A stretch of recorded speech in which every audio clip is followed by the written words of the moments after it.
Hi hello ನಮಸ್ತೆ ಎಲ್ರಿಗೂ action creation ಚಾನೆಲ್ಗೆ ಸ್ವಾಗತ. ಈಗ ನಾವು ಬಂದಿರುವಂಥದ್ದು ತುಳುವೇಶ್ವರ ಅಂದರೆ ಇಡೀ ತುಳುನಾಡಿಗೆ ಸಂಬಂಧಪಟ್ಟಂಥ ದೇವರು. ಅದು ಈಗ ಹೆಚ್ಚಿನವರಿಗೆ ಗೊತ್ತಿಲ್ಲ. ಅಲ್ಲಿಯ ಮಾಹಿತಿ ನಮ್ಮ ಸಮಿತಿಯ ಅಧ್ಯಕ್ಷರಿದ್ದಾರೆ, ಅವರ ಹತ್ರನೇ ಏನು ಎಂಥದ್ದು ಎಲ್ಲವನ್ನು ಕೇಳೋಣ. ಸರ್, ಈ ತುಳುವೇಶ್ವರ ದೇವಸ್ಥಾನದ ಬಗ್ಗೆ ಏನೆಲ್ಲ ಗೊತ್ತು ಸರ್? ಎಲ್ಲರೂ ನಮ್ಗೆ ತಿಳಿಸ್ಕೊಡ್ಬೇಕು.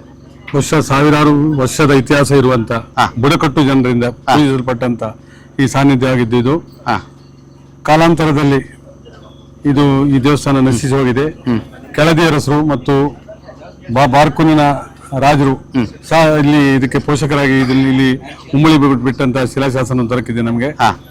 ಆಮೇಲೆ ವಿಜಯನಗರದವರು ಸಹ ಇಲ್ಲಿ ವ್ಯಾಪಾರವನ್ನು ಮಾಡ್ತಾ ಇರುವಂತ ವಿಷಯವನ್ನು ಸಹ ತಿಳಿದು ಬಂದಿದೆ. ಹೌದು, ಹಾಗಾಗಿ ಸಾವಿರಾರು ವರ್ಷದಿಂದ ಇತಿಹಾಸ ಇರುವಂತಹ ದೇವಸ್ಥಾನ ಕಾಲಾಂತರದಲ್ಲಿ ನಶಿಸಿ ಹೋಗಿದ್ದು ಇವತ್ತು ಇದರ ಪುನರುತ್ಥಾನ ಕಾಲ ಬಂದಿದೆ.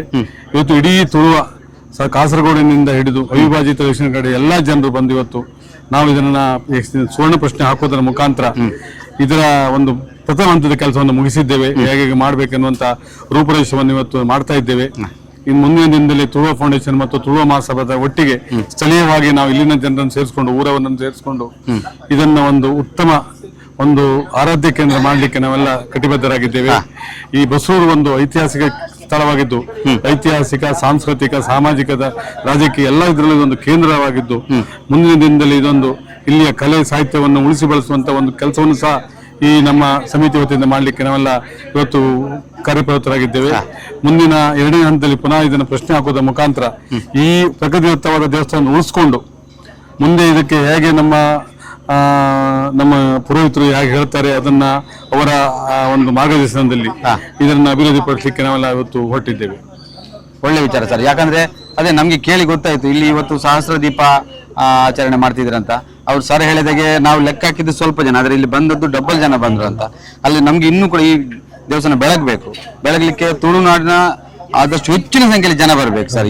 ಇವತ್ತು ಬಂದ ಸಹಸ್ರ ಆದ್ರೆ ಇನ್ನು ಲಕ್ಷಗಟ್ಟಲೆ ಜನಗಳು ಬಂದು ನಿಮ್ಗೆ ನೀವು ಹೋಗ್ತಾ ಇದ್ರೆ ನಿಮ್ಗೆ ಬೆನ್ನೆಲುಬಾಗಿ ಎಲ್ಲರೂ ಬಂದ್ರೆ ನಿಮ್ಗೆ ಹೋಗ್ಲಿಕ್ಕೆ ದಾರಿ ಸುಲಭ ಆಗ್ತದೆ. ಎಲ್ಲಾ ರೀತಿಯಲ್ಲೂ ಕೂಡ ಜನಗಳು ಸಹಾಯ ಮಾಡಬೇಕು. ಮತ್ತೊಂದು ಹೇಳೋದು ಏನಂದ್ರೆ, ಕೇವಲ ಸಂಘಟನೆ ಅಂತಲ್ಲ, ಹಿಂದೂ ಸಂಘಟನೆ ಆಗ್ಲಿ ಯಾವುದೇ ಆಗ್ಲಿ ಎಲ್ಲಾನು ಕೂಡ ಇಡೀ ತುಳುವರು ಒಟ್ಟಾಗಿ ಈ ನಮ್ಗೆ ನೀವು ಯಾವ ರೀತಿ ಹೋಗ್ತಾ ಇದ್ರೆ ಸರ್ ಅದಕ್ಕೆ ಬೆನ್ನೆಲುಬಾಗಿ ಎಲ್ಲರೂ ಬರ್ಬೇಕಂತ ನಾವು ಎಲ್ಲರ ಹತ್ರ ನಮ್ಮ ಚಾನಲ್ ಮುಖಾಂತರ ಕೇಳ್ಕೊಳ್ತಿದೀವಿ. ಎಲ್ಲರೂ ದಯವಿಟ್ಟು ಇದು ನೋಡುವಾಗಲೇ ರೋಮಾಂಚನ ಆಗ್ತಾ ಇದೆ. ಯಾಕಂದ್ರೆ ಅಷ್ಟು ಒಳ್ಳೆ ಕ್ಷೇತ್ರ, ಇಡೀ ತುಳುನಾಡಿಗೆ ಸಂಬಂಧಪಟ್ಟ ದೇವರಂದ್ರೆ ನೀವೆಲ್ಲರೂ ಬರಬೇಕು, ನೋಡ್ಬೇಕು ಏನು ಅಂತ. ದಯವಿಟ್ಟು ಎಲ್ಲರೂ ಬನ್ನಿ. ನಮ್ಮ ಸರ್ಗೆ ಆಗ ಸರ್ನ ಟೀಮ್ಗೆ ಬೆನ್ನೆಲುಬಾಗಿ ಎಲ್ಲರೂ ನಿಲ್ಬೇಕಂತ ನಮ್ಮ ಚಂದ್ರ ಮುಖಾಂತರ ಎಲ್ಲರ ಹತ್ರ ನಾವು ಕೇಳ್ಕೊಳ್ತೇವೆ.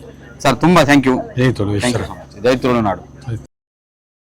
ನೋಡಿ, ಅರ್ಚಕರು ಪೂಜೆ ಮುಗಿಸಿ ಬರುವಂತಹ ದೃಶ್ಯ. ಯಾಕಂದ್ರೆ ಜಾಗನೇ ಇಲ್ಲ ಒಬ್ರು ಹೋಗುವಂಥದ್ದು. ಹಾಗೇನೆ ದೇವರ ಮುಂದೆ ನಂದಿ, ಇದು ಪುರಾತನ ಶಿಲ್ಪ. ಈ ನಂದಿ ಅರ್ಧ ಶಿವಲಿಂಗದ ರೂಪದಲ್ಲಿ ಪೀಠದ ಮೇಲೆ ಕೂತಂಥ ದೃಶ್ಯ ನೋಡಿ, ಕೆತ್ತನೆ ನೋಡಿ ಈ ರೀತಿ ಕಾಣ್ತಾ ಇದೆ ಅಂತ. ಹಾಗೇನೆ ಮರದ ಒಳಗಿಂದ ಪರಮಾತ್ಮ ನಮಗೆ ನೋಡುವಂಥ ದೃಶ್ಯ. ನಿನ್ನೆ ಇಲ್ಲಿ ಸಹಸ್ರ ದೀಪ ಅಲಂಕಾರ ನಡೀತಾ ಇತ್ತು. ನಾವು ಧನ್ಯರಾದ್ವಿ. ನೀವು ಕೂಡ ಬರಬೇಕು. ಎಲ್ಲ ತುಳುನಾಡಿನವರು ಅನೇಕರು ಬಂದು ಈ ಜಾಗಕ್ಕೆ ಬಂದು ಪುಣ್ಯರಾಗಿ ಪಾವನರಾಗಿ ಪರಮಾತ್ಮ ನೋಡೋ ದೃಶ್ಯ ನೋಡಿ. ಈಗ ಇಷ್ಟೇ ಬೆಳಗಿದೆ, ಇನ್ನು ಎಲ್ಲ ರೀತಿಯಲ್ಲಿ ಜಾಗ ಬೆಳಗಬೇಕು. ಎಲ್ಲರೂ ಬಂದು ಈ ದೇವರ ದರ್ಶನವನ್ನು ಪಡ್ಕೋಬೇಕಂತ ನಮ್ಮ ಎಲ್ಲರ ಆಸೆ.